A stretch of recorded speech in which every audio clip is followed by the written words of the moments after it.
Howdy folks, today we are going to talk about Arrhenius acids and bases, one of the most common ways of defining acids and bases in chemistry. So what is an Arrhenius acid and a base? Well, this was part of a theory put forth by a scientist known as Svante Arrhenius. He was Swedish, he lived from 1859 to 1927, and even though he's a physicist, he's very important to chemistry because in the 1880s he put forth a comprehensive theory about how ionic compounds acted in solution.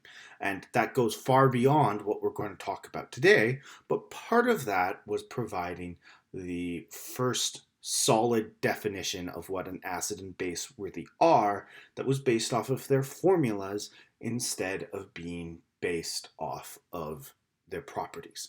And this is important because by basing it off of the formulas and by explaining what it is in the chemical that makes it acidic or basic, Arrhenius opened up the door for other scientists to start predicting when other chemicals would be acidic or when they would be alkaline, which is our word for a basic chemical.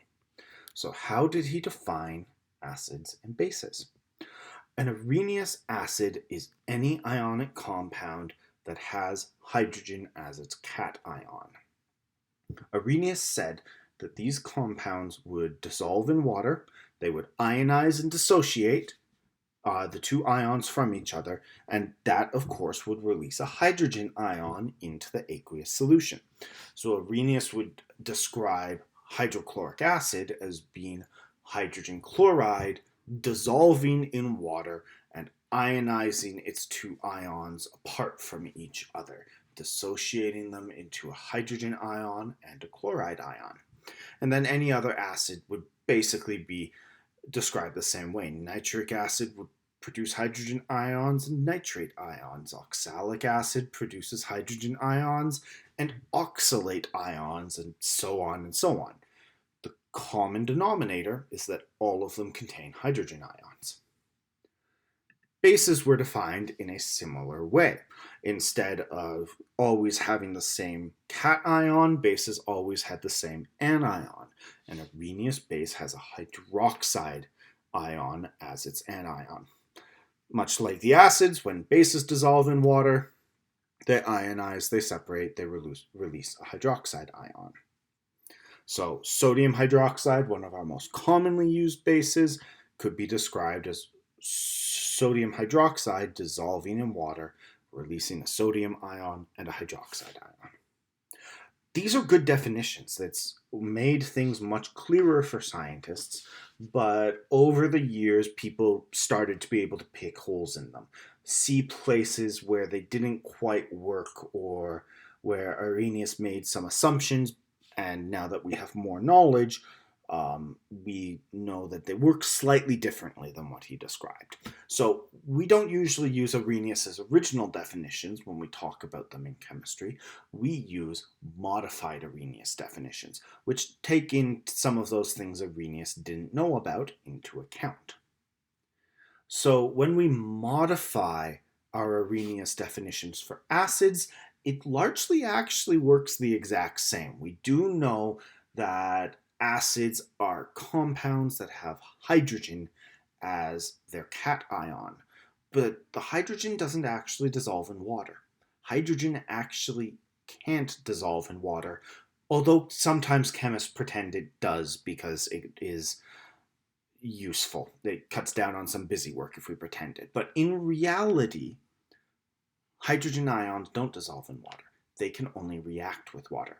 If you have a hydrogen ion floating around in an aqueous solution, literally the first water molecule it collides with is going to react with it. It's going to suck up that hydrogen ion, which remember is really just a proton, and become a hydronium ion. Hydronium is an ion called H3O+. We typically don't introduce hydronium ions when we first talk about ions because hydronium doesn't actually form ionic compounds.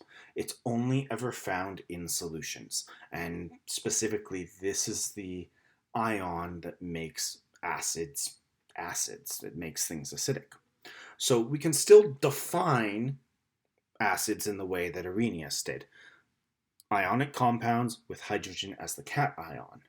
But we don't describe them as just dissolving in water anymore. We just describe them as reacting with water.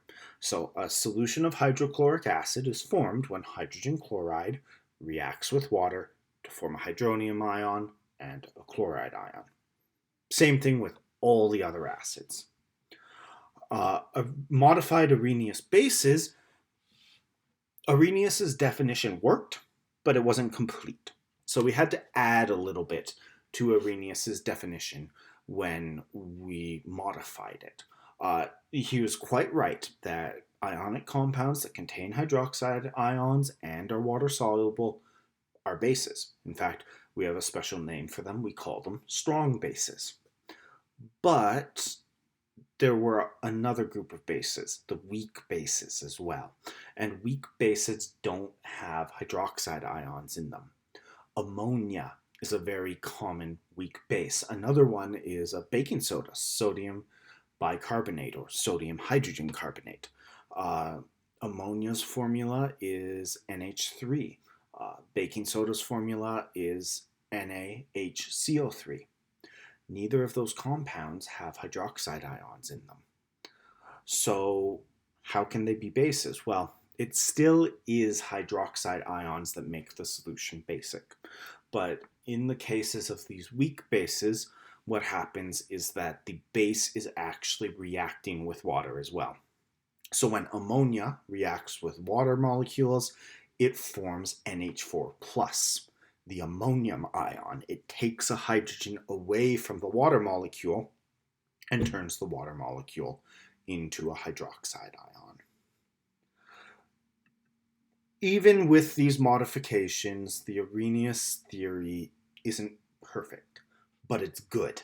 It's useful. And that's a really important thing about science. The theory doesn't need to be perfect. In fact, we know that most theories can't be. There's always little things that we're trying to fix in theories to explain things better. But does it explain things well? Yes, it does. This allows us to predict common acids and bases without having to test them with pH paper or, taste them, which can have bad consequences. So we can get better definitions. We talk about better definitions when we talk about Bronsted-Lowry acids and bases, when we talk about Lewis acids and bases, but the modified Arrhenius acids and bases are a solid starting point so that we can look at a chemical and, hey, we see hydrogen, we see it's an ionic compound, it's an acid. Or we see, hey, there's hydroxides, or hey, we know this reacts with water to create a hydroxide. We know that those are bases. So thank you for tuning in today.